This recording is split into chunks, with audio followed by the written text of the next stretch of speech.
Do you still tattoo in Chicago? No, I do not. I haven't been back to Chicago since the show, which is okay because for the show, I went to Chicago maybe 20 to 25 times.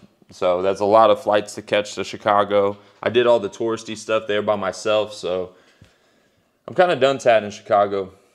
I've been working on composition and trying to customize my portfolio the way you told me to. Yeah, good. Good, bro.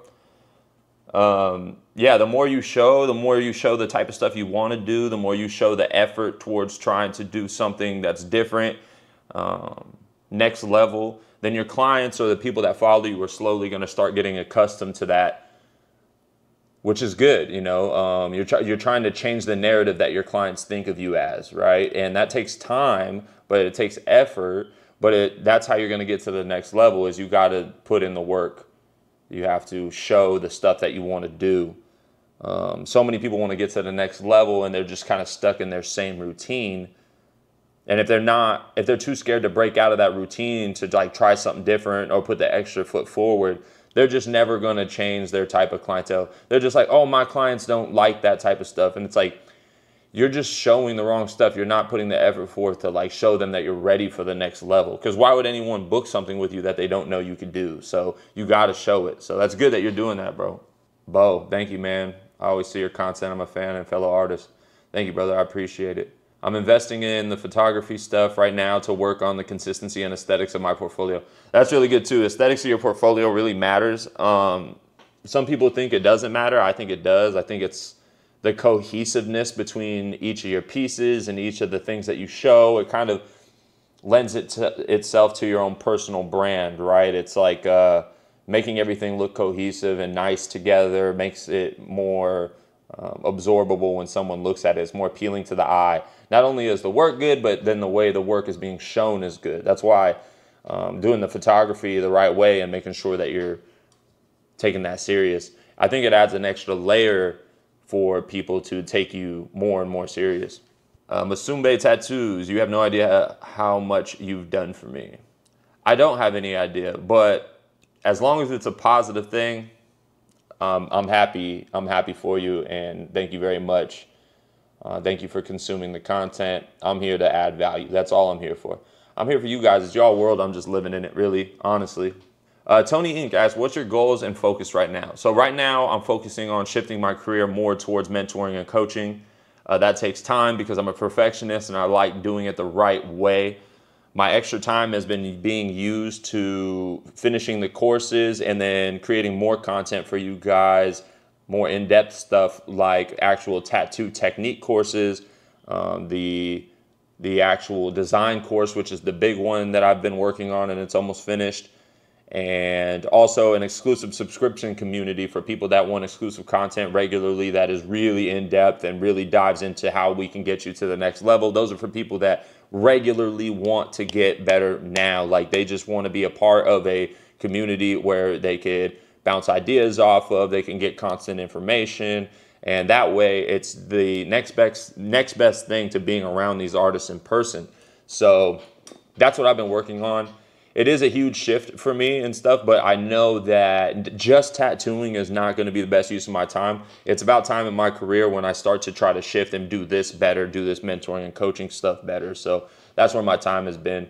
And I'm super excited to do it because as this grows, I'm going to add more value to people, but then I'm going to start traveling and showing up to people's shops, doing in-person seminars, anything that I could do, go on other people's podcasts and stuff so they could spread the inspiration to get to the next level. Because I know a lot of people are stuck, they feel stuck, and they don't know how to get out of it. And they can get really like down on themselves, and they might get a little source of inspiration for a second, but then it dwindles out, and then they don't know what to do next. And taking action is different than being inspired, right? So I really want to inspire the action by showing how to do stuff, and really diving deep and getting under your guys' skin, really getting there so you guys can feel it as if you were in person with me. So that's what I'm teaching myself to do. And yeah, it's been very fulfilling and very fun. And so that's what I've been spending my time at. AntPardew.bctc asked, Do you think having pictures or videos of yourself and not just tattoos makes a difference in how you book your appointments? I would say yes. Not necessarily like you just need to be taking selfies all the time, because I don't ever take selfies. If you look on my Instagram, there's no pictures of me really. Really what I push is you showing your process a little more. Yeah, showing your face in a video and showing you actually doing some of the stuff that you do in the shop. Because what that does is it builds trust for a client before they even go into the shop. A lot of people, they see work and they see finished photos of some work, but if they're just going off of that, they don't know the process or the experience that led to that tattoo. It could have been a horrible experience for the client, but then they got a decent tattoo. Or maybe the tattoo is good, but the picture makes it look great, but then when they get the tattoo, it's not as good as they thought you were advertising. So it's really good to show the process. It's really good to show your face. It's like, who is this person? Is he a nice person? Is he a good person to go to? Is he going to be kind to my girlfriend if I bring her? I'm a woman. I want to go get tattooed, but I don't know if this guy's a creep. I don't know what his energy is like in the shop. So I think that's most important, right? It's not just about showing your face for the sake of showing your face. It's more so to make the client comfortable and build a rapport with them before you even have a conversation about getting a tattoo. And most of the time what I find is that's why people book, is like, they're like, wow, I love your style, love your work, but you also seem so genuine and you seem so passionate during your process. And I love how you do the videos where you show and the client and explain your stuff and explain what you're doing.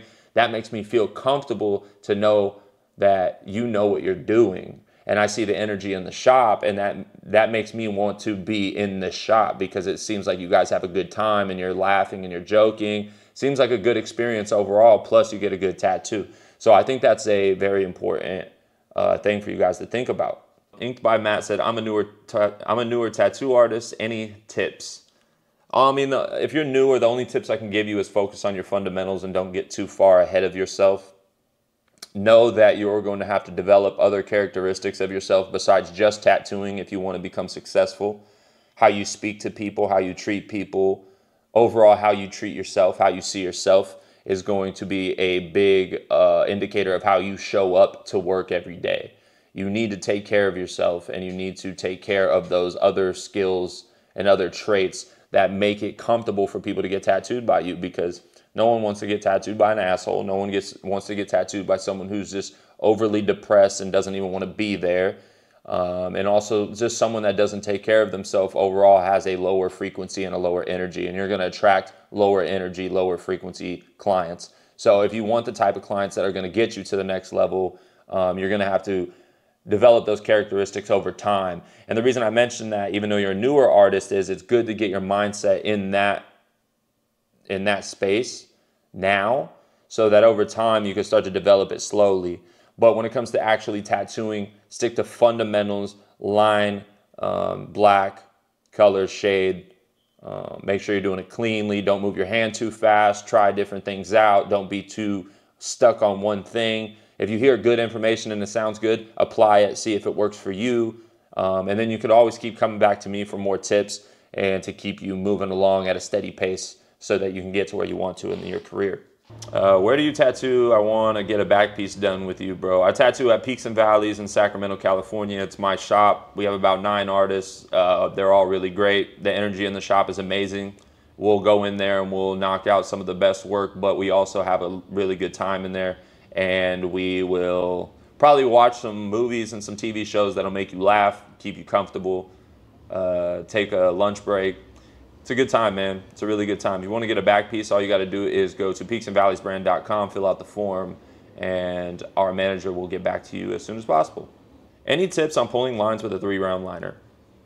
So a lot of people that do black and gray, like the type of style we do, think they have to use a 3-round liner to get like a very thin line. We don't even use a 3-round liner. Most of the time, majority of the time, 99% of the time, we're using a 5-round liner. The reason being is because the 5-round liner sinks in as a line way easier than a 3-round liner. A 3-round liner, if you try to really sink it in, it can cut somebody, or it can get blown out a lot easier because it's more about a point and it penetrates the skin way too easy, but doesn't leave enough of a trench for more ink to go into. So it ends up being more difficult to run a solid line with a 3-round liner. So if you're doing the type of style that we're doing, I would suggest trying out using a 5-round liner for everything. But if you're talking about doing something more fine line, you really need to develop a delicate hand with the 3-round liner if you want those solid lines. So I suggest any chance you get, maybe moving your machine backwards with your lines with the 3-round liner so that it's a more delicate lay-in into the skin.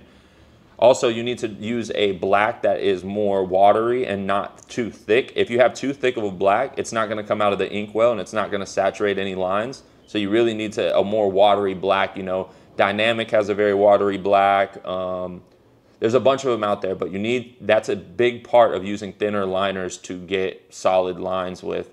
Also, you need to just learn how to find the right depth and be able to hover at that depth. People that do this fine line type of stuff, they have a very steady hand. They have a very steady understanding of the depth that it needs to be at, and they can hold it there as they just move along. And when you're using these thinner liners, you could see the mistakes a lot easier. So whenever you jiggle just a little bit, you're going to see it a lot more. So if you're talking about doing some of this fine line, small type stuff, you need to really hone in on that steadiness and then pick a good black that's a little bit more watery, and then focus on not jamming that needle in there because it's going to blow out or it's going to cut somebody. So you got to develop a very delicate nature. But if you're doing a type of black and gray like we're doing, I suggest using a 5-round liner. Much easier to sink in, much easier to do a solid line, gray line, and you can move a lot faster with a 5-round liner as well. I'm a tattoo artist living in Jamaica. One of my goals in life is to work alongside you. That's amazing, bro. I appreciate the aspiration. Who knows? Life is crazy. Who knows? But until then, I have a ton of content. You could always join these Ash Shine Lives, and then we could always work on your skills together. And that's why I'm here. Offer a lot of good, valuable content for you guys. And if you want to get a little more in depth, we're going to be dropping the subscription exclusive content soon, where it's going to be regular content for you guys to get better, from tattooing techniques to business to all of it. So appreciate it though. Chronic Ink asked, if you have a really dark edge, almost black, are you lining it in black or a lighter tone so it's not so sharp? I'm trying to get them crisp edges, but without it looking like it's lined. So this is a good question. If you're coming off of it with black, it's okay to line it black, but if you're coming out with it like medium gray, you need to be careful and make sure that that saturated gray that you're coming off of that edge with is saturated enough to make that line disappear. As long as the line disappears, it won't look like it's lined, right? So then when you get into the lighter grays is when you get a little bit more touchy, because you can't have a too dark of a line and then come off of it with a 3-drop or a 7-drop or something in the lighter ranges, and then that line is still exposed and you can still see it. Some people don't care and they get away with it and they're just like, yeah, fuck it, whatever. But if you want that real crisp realism effect that pops and has those really sharp edges but also looks realistic, you need to be finesse that saturated light gray up against that line so that line disappears. As long as the line disappears, it won't look like it's lined. So if it's coming off in black, just line it black, right? Especially if it's all the way around. And then just fucking bang out the black. You could even, if you want to be more safe, you could line it with like a dark gray or whatever, as long as you're really intentionally getting that solid edge and the line is basically creating a trench around that whole thing, the whole edge, right? It's creating a trench. So then when you go and you start shading off of that line, that trench is going to make it look like that shit just stops, right? And that's that contrast of that edge that you want. So there's negative on one side, and then there's this dark gray or black or light gray on the other side. You want that to be super defined so that even if it's not lined, it looks sharp enough to hold its own, especially after it heals. So super important thing to think about. I don't really think about too much.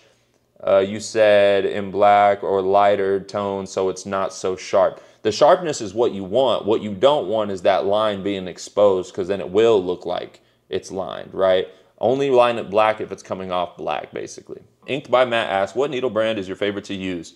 Favorite brand to use is Quadrant Needles for sure. I'm also a sponsored artist, part of the Wolf Pack.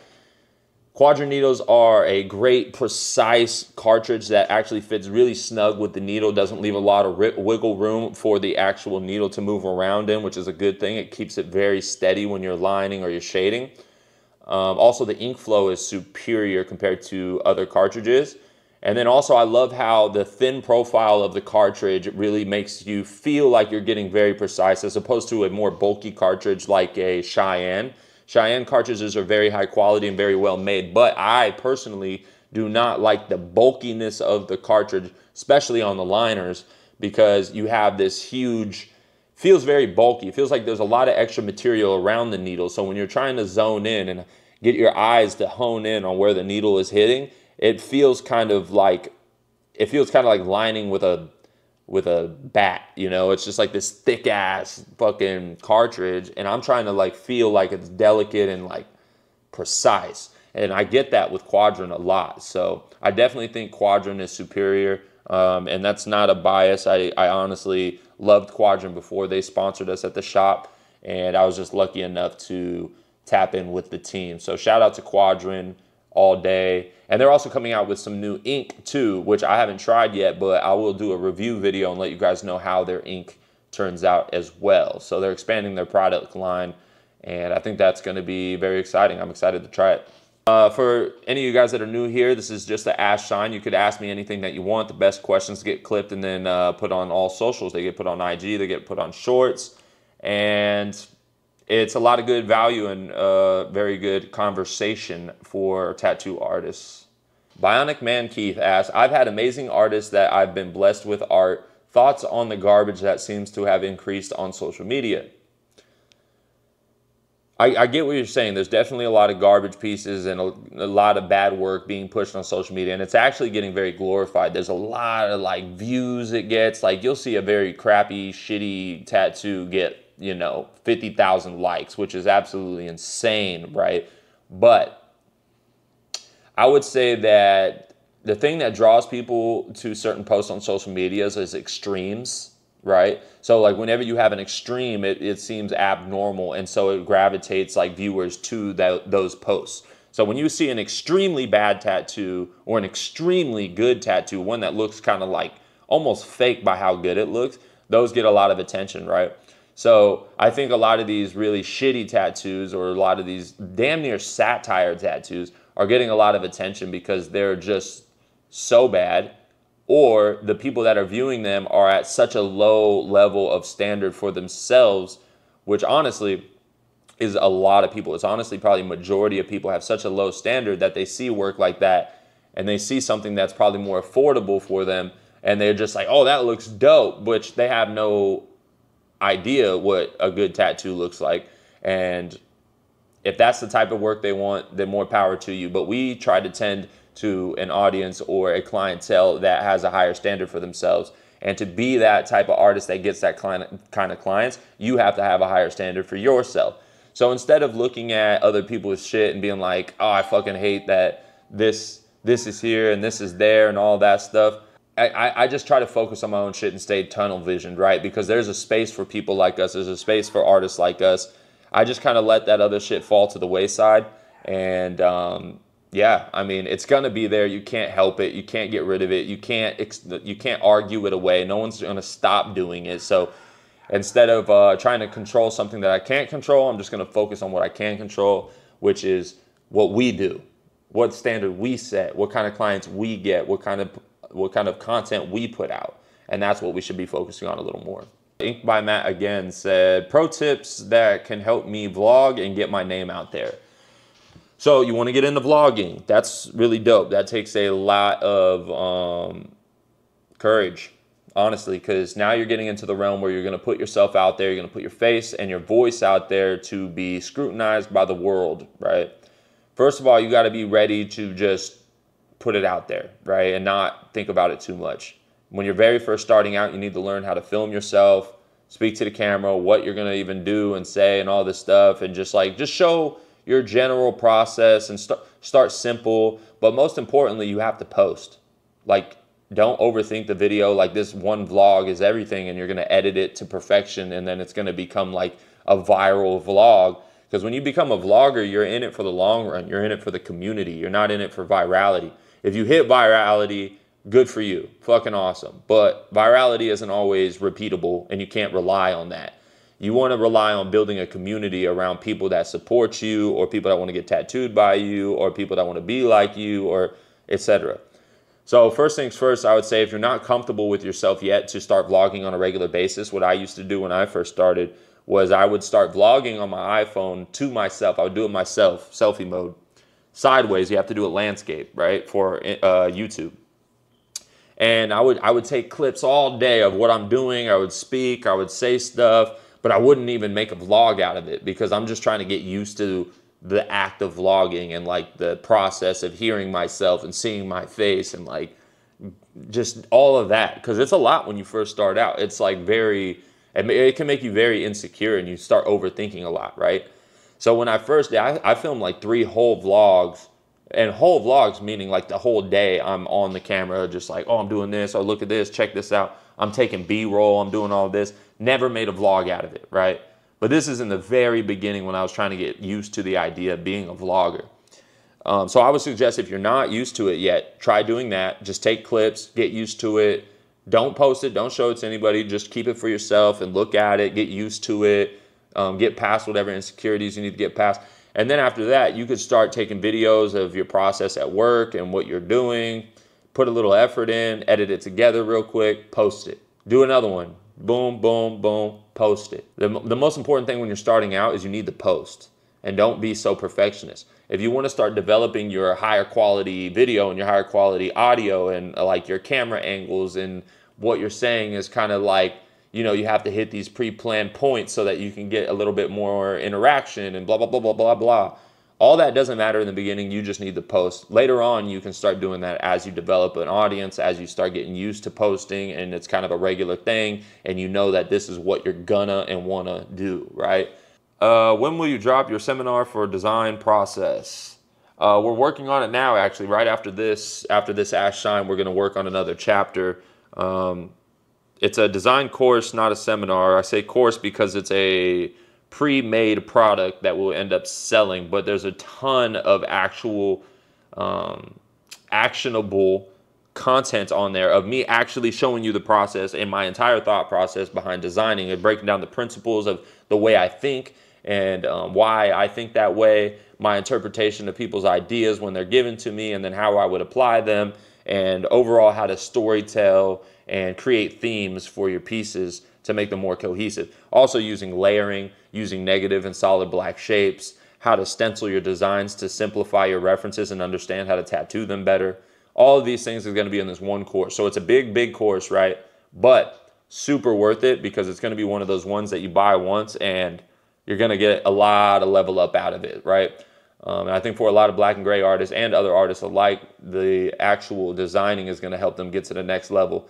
And then we're also going to offer shorter videos, but the tattoo technique of actually tattooing, right? So we'll have different options from a 20-minute all the way up to hour and a half of just straight tattooing, explaining what I'm doing, what needles I'm using, what ink drop system I'm using, and what ink I'm in, how to hold your needle, how to pack black, how to shade, all of it is going to be in there. And that's what we're working on now for our new website. So stay tuned. I promise. I know I keep talking about it, but literally it's all we've been working on. I just have to tattoo in between time. So it's like a week passes. I have to tattoo and work on the course. So it's happening at its own pace, but it's definitely most of my capacity is being used for getting this stuff done. Tony Inc. said, I also have mentorship program 2 years from now. Help more than 200 artists to pursue their dreams. YouTube channels, pretty famous in my country, 3 tattoo studios, and now I feel lack of time to improve my art. That's really dope, Tony. I'm really happy for you that you built that community and that you helped so many artists. It sounds like you really built something great for yourself. I would say if you feel a lack of time to improve your own art, and that's what your goal is now at this point in your life, to improve your own art, you really need to set up your life to where you're delegating enough of these tasks to where you free up more of your time. Because overall, if you're in this mentorship space and you own these shops and stuff like that, the best thing that you could do as a business owner and as a mentor is start delegating as much of the things that you can that don't need your immediate attention, like you personally, something that someone else could do. You need to learn how to delegate because you need to free up more of your time. And a lot of this is capacity management, right? How much capacity can you take? And if you're already filled up so much that you can't focus on your own art and that's what you want to do, then you're going to have to start to lower the capacity that you give to other things, right? So it sounds like 3 tattoo studios is a lot. And I know because I own one. And yes, granted, it's a big one, but I could imagine having 3 is a big stressor. I would say that your managers at those shops are going to be key because those are going to be the people that are running the day-to-day, and you need to not worry about the shops at all. They need to be on automatic. They're just there. Everyone's happy. Everything's good because the manager's got it. I think delegation is your next step if you're trying to free up some more time. The key for us is not to fill up so much of our capacity that us ourselves as mentors become less effective and don't know what to do next and all of that stuff, because when the mentor falls off and they don't know what to do, then what are the guys that you're mentoring going to feel like, right? So you really need to free up more of your mental space. Make sure you're spending time taking care of yourself too, because you need to cultivate the right type of person you want to be when you go out into the world and you help these people. But you definitely need to free up more of your time by delegation. Calvin Maryland _4 asks, 10-year artist, I've always struggled with my pricing. What are some ways to stay more consistent with price? Okay, this is a good question. I recently commented on an Instagram video of someone joking about how hard it is to calculate your price at the end of the day to a client after you've already done the tattoo. And the vibe of it was he was trying to calculate in his head, okay, this is kind of how long it took. Oh, it's a return client, so maybe I give them a little bit of a deal, or maybe I do this a little bit. Maybe I don't want to charge too much, but I don't want to charge too little. And it was very confusing. And then ends up saying a price, and then the client was like, oh, that's actually way less than I thought. And then she puts a whole wad of money away and then gives him what he asked for. Now, this video was satire. It was a joke, right? It was meant for entertainment purposes. But what I saw was some truth underneath it. And what I think is when people try to calculate the price of the tattoo at the end of the day, or they're trying to calculate by piece, it is such an inconsistent way for you to price your tattoos, because on any given day, you're not calculating consistent to your last tattoo, to the last tattoo, to the last tattoo. Even if it's the same size, the same difficulty, the same amount of time, 100%, you're not doing it as consistent as it needs to be. And that's actually a disservice to the client. The client doesn't want to know that they had a very similar tattoo done as this other person you tattooed, but they paid $300 more just because you felt differently that day. Or when you're calculating it in your brain, it just came out differently, right? So the best thing that I have found is, A, you need to take payment before the tattoo. And you might ask, how do you do that? How do you calculate that? If you're not already doing just full day sessions, what you need to offer is you have a minimum for yourself, which is tattoos that usually are 2 hours and less. You have a half day, which is around 4 hours. And then you have a full day session, which is around 8 to 10 hours. So those, let's say 6 to 8 hours, full day. Those are your flat rates. You set a flat rate for each of those 3, right? And then depending on the tattoo you're doing, if you feel like it's going to be a half day session, then you charge the flat rate.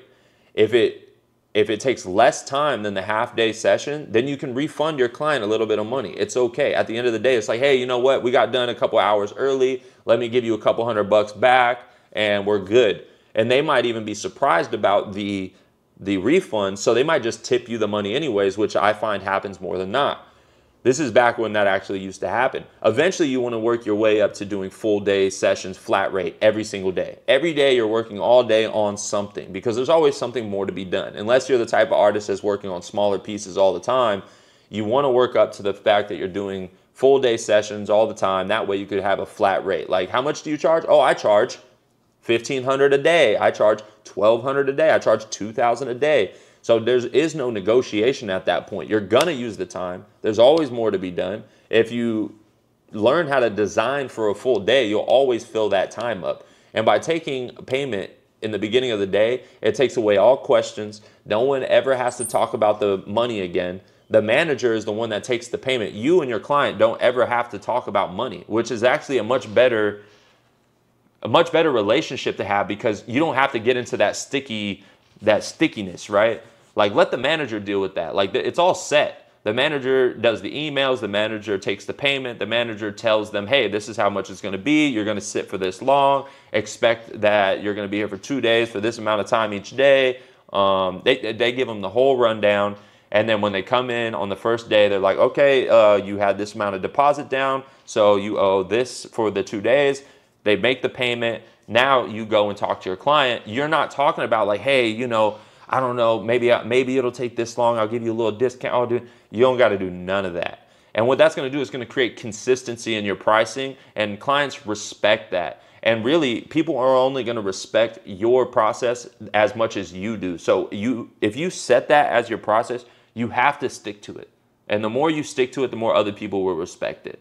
And overall, not only is it better for you to try to calculate your money better on a monthly basis and be able to be a more consistent instead of having all these sporadic numbers, but it's better for the client because they know what they're doing, they know what they're getting themselves into, and there's no surprise at the end of the day that makes them feel like, damn, I didn't know I was going to pay that much, or whatever the case may be.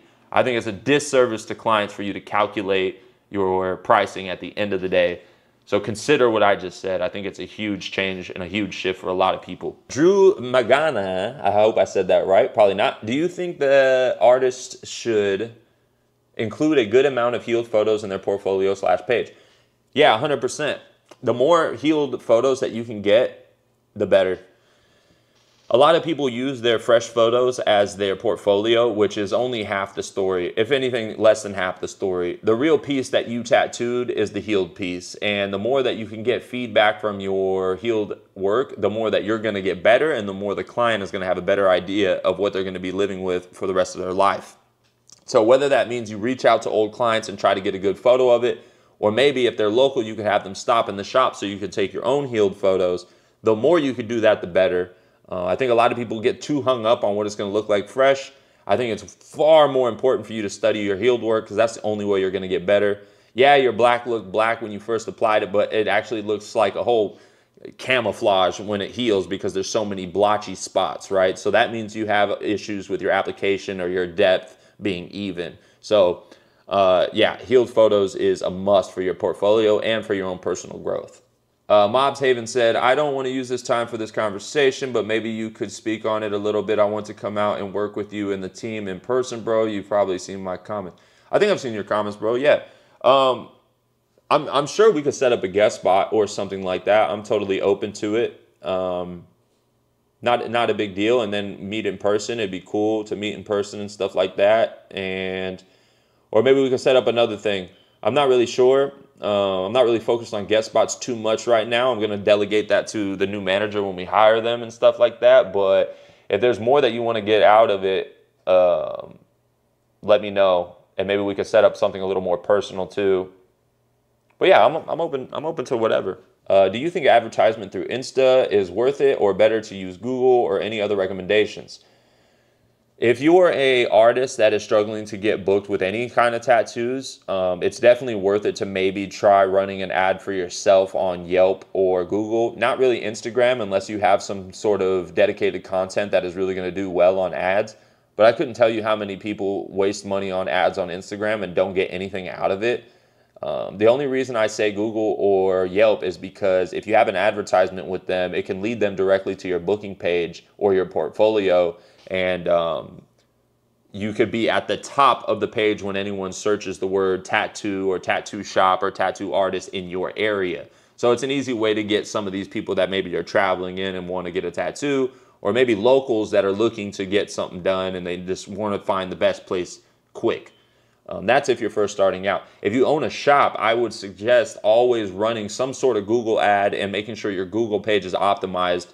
Your Google business profile is going to be super important, because most people search for stuff on Google, even nowadays.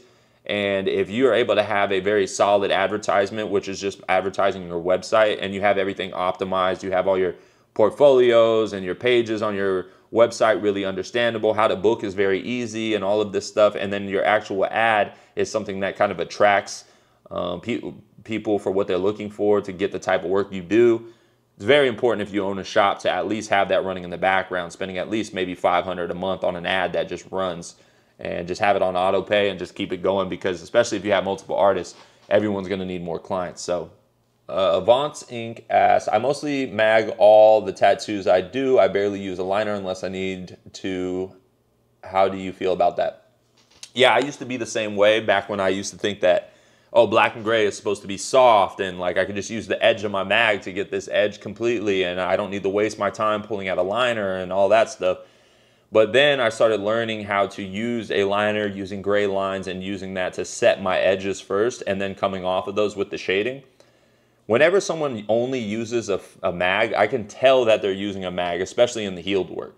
It is much more of a diffused edge and not as sharp as you can get it. And I understand that you can use a mag and then you could double back and sharpen it with the liner, but honestly, that's actually doing too much when you could just gray line the stuff that is supposed to be sharp edges, very bright aesthetic, and very contrasty from the object to the background, right? And whenever you have a more diffused edge and it's not as sharp, you lose some of that contrast. Even if it's subtle, it's overall gonna affect the end result of your tattoo, because what we're going for is something that heals so solid that it holds its contrast, it holds its brightness, it holds its darkness, and it holds the overall aesthetic of how it looks like when it's fresh. A lot of people that use mags, the fresh tattoo looks really good and maybe it looks soft and you're like, oh, I love how soft it looks and all this stuff. When it heals, it starts to look a little mushy. Nothing is defined enough, you know? And some people can get really close, but even the people that are masters with the edge of the mag still fall a little short. And I would say that there's some things that just need a little gray line, need a little love, and need a little attention. And in this style that I do specifically, there's a lot of outlining black shapes and filling them in solid black. And if you're missing that, you're missing out on a level of contrast that you have not yet hit. So I'd not highly suggest, it's just if you want to do it, but I would suggest maybe if you're curious about it, to try this new system of black and gray style where it harnesses all of the most solid black that you can get, which is outlined and filled in black shapes, and then wide open skin and super crisp edges to hold the contrast. You're going to get a different look with your tattoos, and you're going to start having a lot more fun with adding in more elements because you know how to separate them, you know how to contrast them, and overall you're going to get more aesthetic pieces. Do you keep a personal Instagram, or is that a thing to you? Because I was thinking about making a personal account so none of my personal business is on my tattoo account.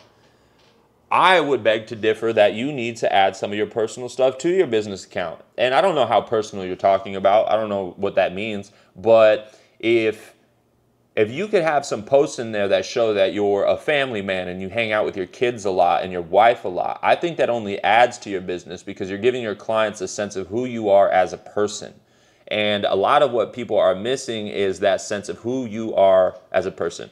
No one's going to travel from across the world or across the United States to get tattooed by you if they feel like I don't really know who this guy is. He could be a fucking asshole. He could be, I don't know how he is, how the experience is. I have no idea. He only shows his work. He could be a fucking creep for all I know. Why would I go to him?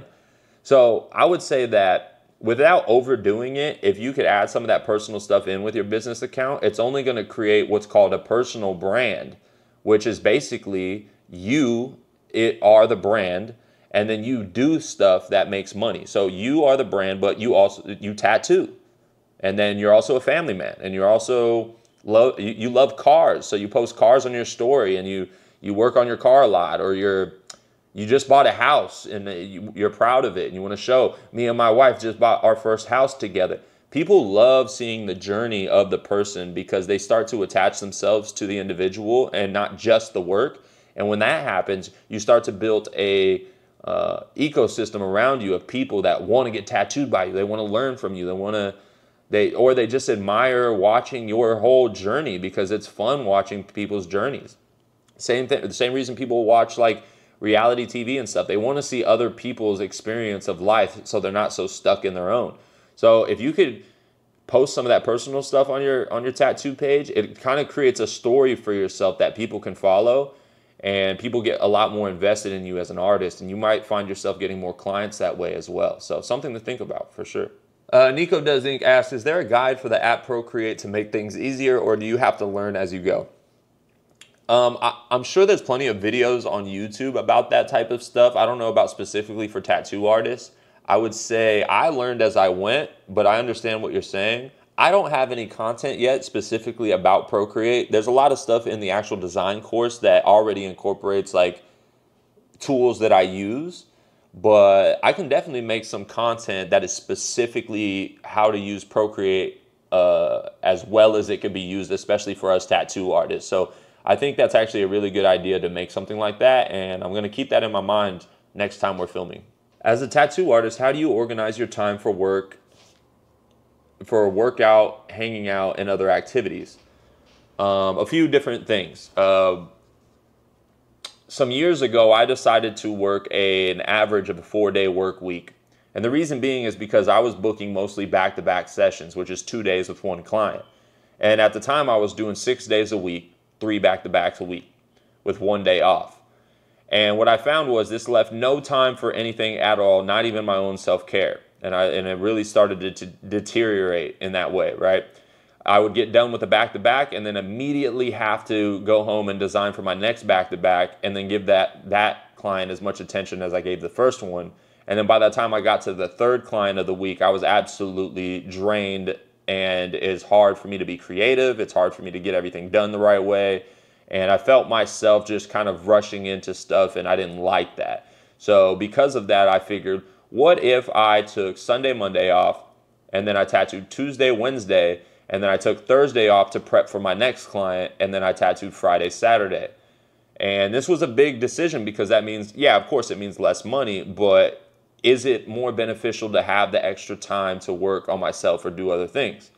And what I found is this was the game changer for me to even find myself, right? Because in this process and having this time, it really opened up enough capacity in my mind to start thinking about other things like, why do I feel this way? It's because I'm not taking care of myself. How do I take care of myself? What does that even mean? Working out, but also my relationships outside of work. So many people are used to being so tunnel vision that they're like, oh, what have you been doing lately? And the only answer you have is, oh, I've been tattooing, which is fine. You're grinding and all of that stuff, but where does it end? Where's the next step? Where does the fulfillment come from, right? Because that's a never-ending hole. So now what we have to do is find a certain balance that allows us to still continue growing in our business, in our tattooing, and our art, but also as humans. And I've taken that upon myself as a responsibility to myself to progress as a human just as much as I'm progressing as an artist. And I found that they're not separate. They are hand in hand. The better I feel, the better I take care of myself, the better my relationships are, the better I show up at work, the more creative I am, the more open capacity I have for deeper conversations with my clients and my friends. And then I start to understand myself better. So then in life, I feel more whole. I feel more healthy. I feel like I have more control over my life as opposed to everything just coming at me and I'm just trying to handle all of it. So I think the first thing I did was I created more space, more time by taking more days off. I'm sure it's hard for some people to do in the very beginning, but it's always good to keep that in mind as a goal. Overall, balance is more important than 7 days a week. I'll tell you that right now. You're going to get burnt out. You're not going to know what life is. You're going to try to figure it out, but you're just going to fill the hole with more work. And then you're going to spend the money because you're bored and you have no fulfillment in your life. So you're going to buy a car or you're going to buy this because you want some sort of a symbol to show that you've been working hard just to go back to work to then pay for that thing. And then all of a sudden you have so many things you have to pay for. You have to go to work. Now you have to fucking go because you accumulated all these bills and all these things. And now you're stuck in a trap that you can't get out of.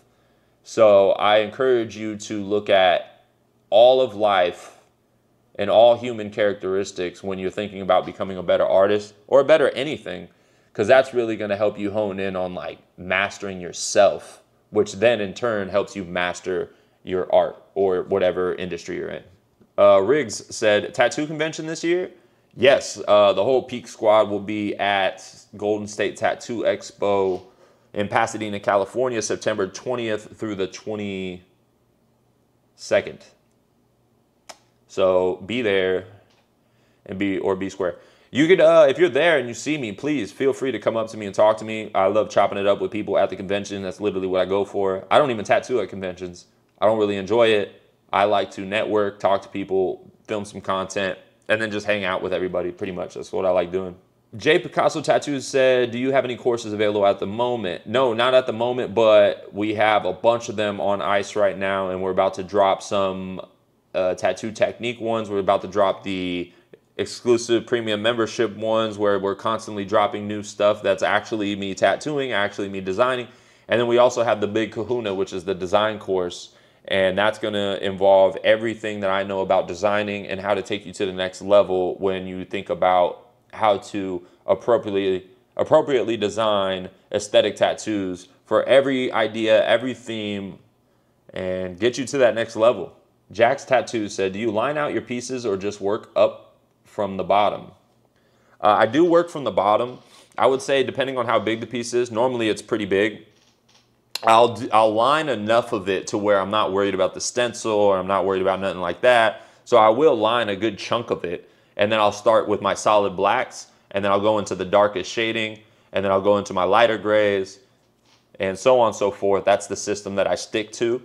It's always good to have a system and a process on how you tattoo, because if you have that down, then your tattoos are going to start to look cohesive in style. No matter what tattoo you're doing, it has a reminiscent feeling of the fact that you did it. And that's going to come from you doing it consistently in a system that you have set, right? So I have my system. I teach my system to my artists, and then they take it and they do what they will with it. But having a system on how you do things is really going to relieve a lot of stress and capacity for you. So you're not trying to think, should I black line this? Should I not line this? Should I gray line this? Should I just mag it? Should I?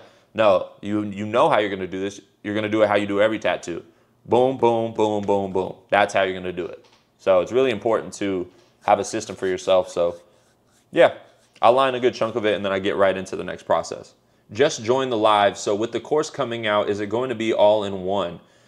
So the design course itself is a bunch of different chapters, probably, I forget how many chapters, let's call it 8, 9 chapters, something like that. And that is going to be all one big course that goes from all the way from the beginning of designing to the end of designing, to having 3 different example designs of me breaking down designs that I've done from beginning to end, from how I chose my references, why I chose my references, how I contrasted it, how I layered it, what my thought process was behind coming up with the ideas, all of that. And then it's also breaking down different principles of designing, like how to source your references, how to use AI to source more unique references, how to stencil your pieces to simplify your references and understand how you're going to tattoo them better.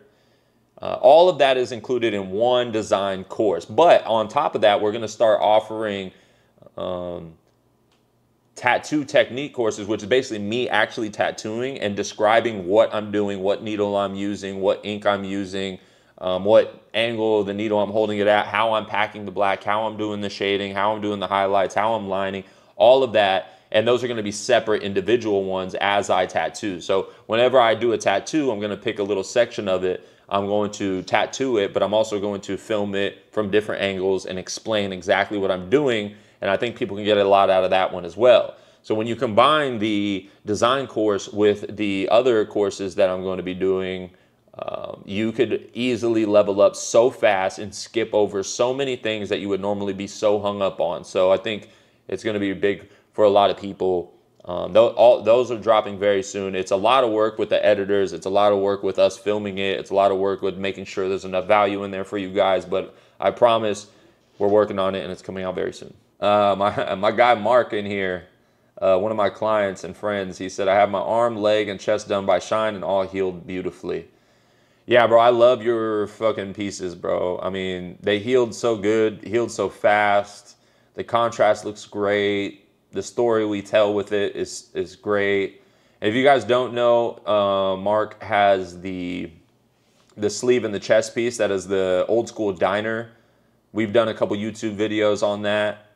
And actually part of the design course, one of the example designs I did was the chest panel that I did on him, teaching you guys how I chose this story to run with and the theme and how I continued it and how I created the piece that I created. So that's going to be on the design course as well. So do you use the same needle when dipping from dark to light?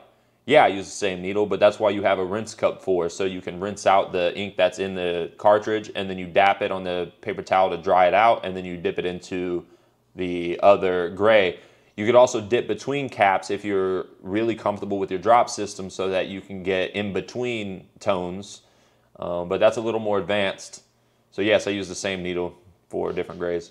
Phil Don Tattooer asked, I've always struggled with finding artists since day one. What advice do you have that would help me find and convince great artists like myself to join my team? For context, I'm not from America and just moved here 3 years ago. So for a lot of shop owners that open up a shop, they think that just because they have a shop that artists are gonna come flocking to them, just because maybe they do decent work and stuff like that. But I would say that once you become an owner, depending on how serious you want to take it, you have to become more than just an artist. Now you have to become a visionary. You have to be someone that sets the tone for the overall standard you uphold, and you have to create a culture around that. And so you're basically, the job is to set a vision for where you're going and how you're going to get there. And then you need to push that. And then the more you push that and the more people see how you're rocking, how you move, oh, I like this guy, I like his style, not only in tattooing, but I like how he's living his life. I could see he has good habits. I could see he has good intentions and he's ambitious, and I want to be a part of this because I want to be that way as well. So you start to become something that these artists want to be around. And it's not enough anymore just to be a good artist and open up a shop, because there's so many shops for people to go to. And most artists that are already established are going to go to shops where they pay the least amount of booth rent, or they're going to open up their own shops. So it's really hard to, so what I have found that I've done is I take artists that aren't necessarily there at the level yet, maybe they're somewhere around here, and then I help them get to here. And then that's how I get good artists, because a lot of the artists that are already fully established, they have a home base. They already have a home. And for you to steal them from that shop and then to bring them into your shop would have to be a very convincing point for you to make, right? So the only way I've found to do it is I had to shift into being a mentor and then learning how to multiply myself, right? So I know how I do my style. I know how I get this effect. And if there's other people that want to do that as well, I'll take them in and I'll help them get to the next level. They get a lot out of it because their life changes, but then I get a lot out of it too because the shop gets to have multiple really good artists, and that's not an easy feat, right? So overall, you need to be a visionary. You need to take yourself serious enough to where you're going to set a standard, and then you need to push that, and you need to let artists know, if you align with this standard, you align with where I'm going and what I'm doing, let's talk. Let's see if we could do something. And let's see if we could become a team pushing towards the same goal. So that would be my advice to that. Yeah, I hope that helps, Phil Don. It's a really fun position to be in. It's just, you really have to harness yourself. You know, you have to really do all you can to develop the best version of yourself so that you could set an example. And it's very important, right? You take on a role that is higher than tattoo artists, and overall, it's going to make you a better person in general, but it's going to take more effort. It's going to take a lot out of you. Like, I have a different purpose now. I have to set this vision. I have to set this standard. That means you have to live it yourself. You can't just preach it. You have to live it. So if you want healthy, vibrant, high frequency, good artists that are going to really be ambitious and get after it, but also keep a positive attitude, you have to embody that, because no one's going to come work for you if you're low frequency, just kind of, oh, I just want artists because I want to make money, or I just want, if I had 10 artists, I could make this much money and then I could retire. And then, like, that type of energy people can feel, and they're not going to want to work for you in that way, right? Most people want to be a part of a team. They don't want to feel like they're working under someone that's just trying to use them for money. They want to be inspired. They want to be just like, listen, this is how I do it. If you align with this, let's fucking do it together, you know?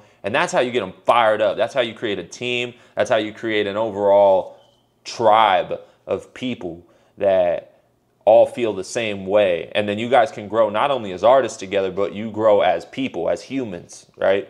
And trying to become a fully actualized human in your own right. And this is going to carry over into other parts of your life. It's not just tattooing. It's definitely a life-changing decision if you take it as such.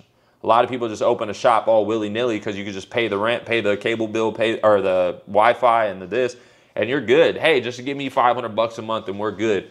But if you really want to harness that role and take it on like I did, there's a lot there that you could do, and it's going to help you in all areas of your life.